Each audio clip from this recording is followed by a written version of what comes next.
ایک نوجوان لڑکا اپنے دل کے مسائل لے کر جعلی پیر کے آشرم جاتا ہے۔ پیر اسے تنہا کمرے میں لے جا کر کہتا ہے کہ اس کے جسم سے منفی توانائی نکالنی ہے، اور پھر ہاتھوں سے شروع ہوتا ہے جو جلد ہی بہت گہرا اور جسمانی ہو جاتا ہے، اور پھر وہی جعلی پیر اس کی مزے مزے سے کہانی۔ جعلی پیر۔ رات کے آخری پہر میں جب آشرم کی خاموشی گہری ہو چکی تھی، عمار نے ہلکے سے دروازہ کٹکھٹایا۔ پیر صاحب نے خود دروازہ کھولا، سفید چادر اوڑے ہوئے، چہرے پر وہی پرسکون مسکراہٹ جو ہمیشہ مریدوں کو مطمئن کر دیتی تھی۔ آؤ بیٹا، آج تمہارا علاج مکمل ہوگا، انہوں نے کہا، اور عمار کو اندر بلا لیا۔ کمرہ مدھم روشنی میں تھا، خوشبودار دھونی جل رہی تھی اور ایک موٹی چادر فرش پر بچھائی گئی تھی۔ عمار نے بتایا کہ کچھ دنوں سے اس کا دل بے چین رہتا ہے، نیند نہیں آتی، جسم میں ایک عجیب بھاری پن محسوس ہوتا ہے۔ پیر صاحب نے سر ہلایا۔ یہ سب منفی توانائی ہے جو تمہارے اندر جمع ہو گئی ہے، آج ہم اسے نکالیں گے۔ انہوں نے عمار کو چادر پر لیٹنے کا اشارہ کیا۔ عمار نے ہچکچاتے ہوئے لیٹ گیا۔ پیر صاحب نے آہستہ سے اس کے سر کے پاس بیٹھ کر آنکھیں بند کرنے کو کہا، پھر ان کے ہاتھ عمار کے ماتھے پر پڑے، نرم، گرم اور عجیب طور پر آرام دہ۔ سانس لو، گہری سانس لو۔ پیر کی آواز بہت قریب تھی۔ ہاتھ آہستہ آہستہ ماتھے سے گالوں کی طرف بڑھے، پھر گردن کی دونوں طرف رک گئے۔ عمار کی سانس تیز ہو گئی، مگر اس نے کچھ نہ کہا۔ پیر صاحب نے پھر سے دھیمی آواز میں کہا، یہ توانائی تمہارے جسم کے ہر حصے میں پھیل گئی ہے، اب مجھے اسے چھو کر نکالنا ہوگا۔ ان کے ہاتھ کندھوں پر آئے، پھر بازوؤں پر، اور آہستہ آہستہ سینے کی طرف بڑھنے لگے۔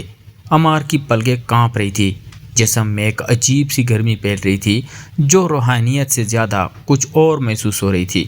پیر صاحب نے قریب جھک کر کان میں کہا، ڈرو مت، یہ علاج ہے، صرف علاج۔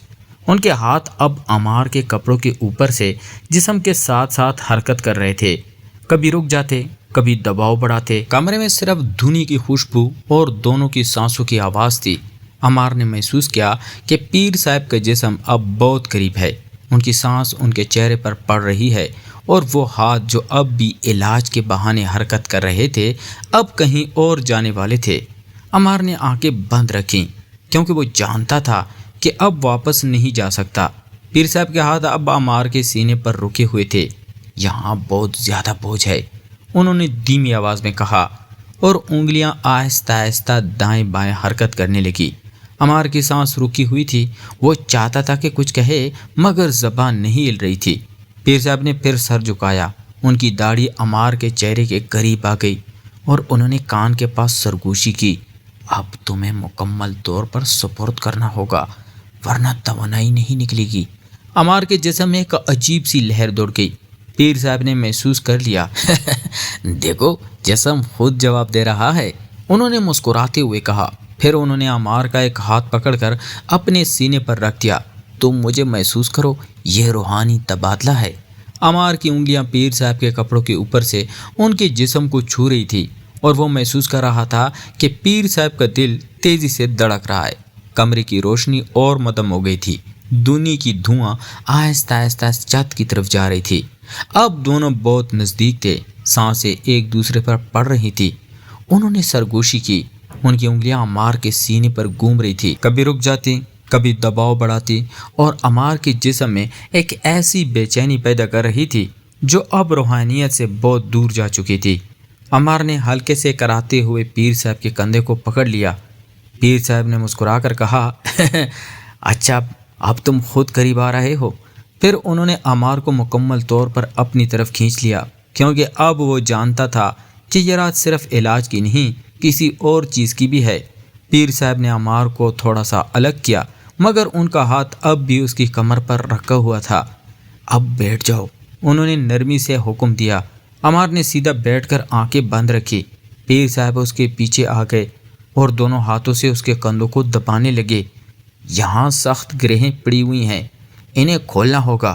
ان کی انگلیاں آہستہ آہستہ کندھوں سے نیچے کی طرف سرکتی گئی۔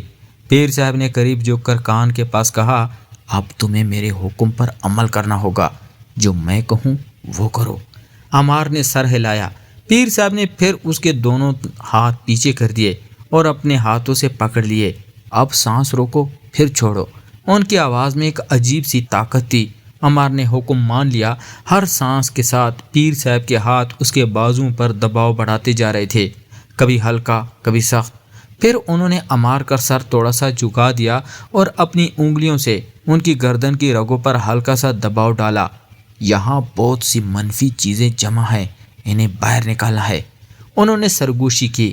عمار کی پلکیں کانپ رہی تھی، جسم میں عجیب سی بے چینی بڑھ رہی تھی جو اب صرف علاج محسوس نہیں ہو رہی تھی۔ پیر صاحب پھر اس کے سامنے آ کر بیٹھ گئے، دونوں گھٹنوں کے بل، اور عمار کے چہرے کو دونوں ہاتھوں میں لے کر ماتھے سے ماتھا ملا دیا۔ اب میری سانس کو محسوس کرو، اسے اپنے اندر لو۔ عمار نے آنکھیں بند رکھی اور پیر صاحب کی سانس اس کے چہرے پر پڑتی ہوئی محسوس کی۔ کمرے میں دھنی کی خوشبو اور بھی گہری ہو گئی تھی۔ یہ اچھی علامت ہے، انہوں نے کہا۔ ان کی انگلیاں آہستہ آہستہ دائیں بائیں حرکت کر رہی تھی، کبھی رک جاتی، کبھی دباؤ بڑھاتی، اور ہر بار عمار کے جسم میں ایک نئی لہر دوڑ جاتی۔ پیر صاحب نے پھر عمار کو ایک ہاتھ پکڑ کر اپنے ماتھے پر رکھا۔ اب تم مجھے چھوڑو، یہ تبادلہ ضروری ہے۔ عمار کی انگلیاں کانپ رہی تھی، مگر اس نے حکم مان لیا۔ پیر نے آنکھیں بند کر لیں اور ایک لمبا سانس لیا۔ اب تم محسوس کر رہے ہو نا کہ کچھ بدل رہا ہے؟ عمار نے صرف سر ہلایا۔ پیر صاحب نے مسکرا کر کہا آج کی رات ابھی مکمل نہیں ہوئی، اب اگلا مرحلہ شروع ہوگا۔ انہوں نے عمار کو پھر لیٹنے کا اشارہ کیا اور خود اس کے سر کے پاس بیٹھ کر اس کے بالوں میں انگلیاں پھیرنے لگے۔ کمرے کی روشنی اب تقریباً ختم ہو چکی تھی، صرف دھنی کی مدھم چمک باقی تھی، اور عمار آنکھیں بند کیے ہوئے انتظار کر رہا تھا کہ اگلا حکم کیا ہوگا۔ پیر صاحب نے عمار کے بالوں میں انگلیاں پھیرتے ہوئے ہلکی سی مسکراہٹ کے ساتھ کہا اب تم بالکل پرسکون ہو جاؤ، آج کی رات تمہارے لیے خاص ہے۔ ان کی آواز میں پہلے جیسی سختی نہیں تھی، بلکہ ایک نرم اور دیکھ بھال والی گرمی تھی۔ عمار نے آنکھیں بند رکھی، مگر اس کے چہرے پر اب بے چینی کے بجائے ایک عجیب سا سکون پھیل رہا تھا۔ پیر صاحب نے آہستہ سے اس کے ماتھے پر ہاتھ رکھا اور انگلیوں سے ہلکا سا سہلایا۔ تمہارا جسم اب خود بتلا رہا ہے کہ وہ قبول کر رہا ہے، انہوں نے دھیمی مسکراہٹ کے ساتھ کہا۔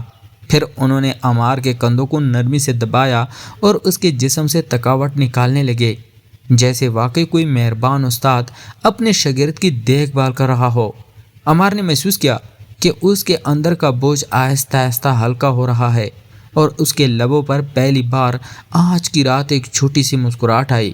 پیر صاحب نے وہ مسکراہٹ دیکھ کر خود بھی مسکرا دیے دیکھو اب تم ہنس رہے ہو، یہی تو چاہیے تھا۔ انہوں نے عمار کا ہاتھ اپنے ہاتھ میں لے لیا اور ہلکے سے دبایا۔ کمرے میں دھنی کی خوشبو اب اور بھی میٹھی لگ رہی تھی، اور باہر سے ہلکی سی ہوا کے جھونکے پردے کو ہلا رہے تھے۔ پیر صاحب نے عمار کو آرام سے بیٹھنے کا اشارہ کیا اور خود اس کے سامنے بیٹھ کر دونوں ہاتھوں سے اس کے ہاتھوں کو اپنے ہاتھوں میں لے لیا۔ اب ہم صرف خاموش رہیں گے اور ایک دوسرے کی موجودگی کو محسوس کریں گے۔ عمار نے آنکھیں کھولی تو پیر صاحب کے چہرے پر وہی پرسکون اور مہربان مسکراہٹ دیکھی جس نے اسے پہلے دن سے متاثر کیا تھا۔ دونوں ایک دوسرے کی آنکھوں میں دیکھتے رہے بغیر کچھ کہے، اور کمرے میں ایک نرم سی خاموشی چھا گئی جو عجیب طور پر خوشگوار تھی۔ پیر صاحب نے پھر عمار کے ہاتھ کو تھوڑا سا اپنے سینے کے قریب لایا اور سرگوشی کی۔ تمہاری توانائی اب صاف ہو رہی ہے اور میرے اندر بھی ایک نئی روشنی سے محسوس ہو رہی ہے۔ عمار نے سر ہلایا اور پہلی بار بغیر کسی خوف کے پیر صاحب کے ہاتھ کو واپس دبایا۔ باہر چاندنی کی روشنی کھڑکی سے اندر آ رہی تھی اور دونوں کے چہروں پر اس کی مدھم چمک پڑ رہی تھی۔ پیر صاحب نے آہستہ سے عمار کے بالوں کو ایک بار پھر سہلایا اور کہا آج کی رات تمہارے لیے یادگار بنے گی، پرسکون، نرم اور مکمل۔ عمار نے آنکھیں بند کر لی اور اس نرم لمس کو محسوس کرتے ہوئے ایک لمبا آرام دہ سانس لیا۔ کمرے میں اب صرف سکون تھا اور دونوں کے درمیان وہ خاموش قربت بڑھ رہی تھی جو الفاظ سے زیادہ گہری محسوس ہو رہی تھی۔ تو پیارے دوستو، اگر آپ کو یہ کہانی پسند آئی ہو تو ویڈیو کو لائک کریں، اپنے دوستوں کے ساتھ شیئر کریں، اور ایسی مزید دلچسپ، جذباتی اور منفرد کہانیاں سننے کے لیے ہمارے چینل کہانی HD+ کو سبسکرائب کریں، ساتھ ہی بیل آئیکن ضرور دبا دیں تاکہ ہر نئی کہانی کی اطلاع آپ تک سب سے پہلے پہنچے۔ اپنی رائے کمنٹ میں ضرور بتائیں کہ آج کی کہانی آپ کو کیسی لگی۔ اگر آپ اس کا نیکسٹ پارٹ دیکھنا چاہتے ہیں تو مجھے کمنٹ کریں۔ شکریہ۔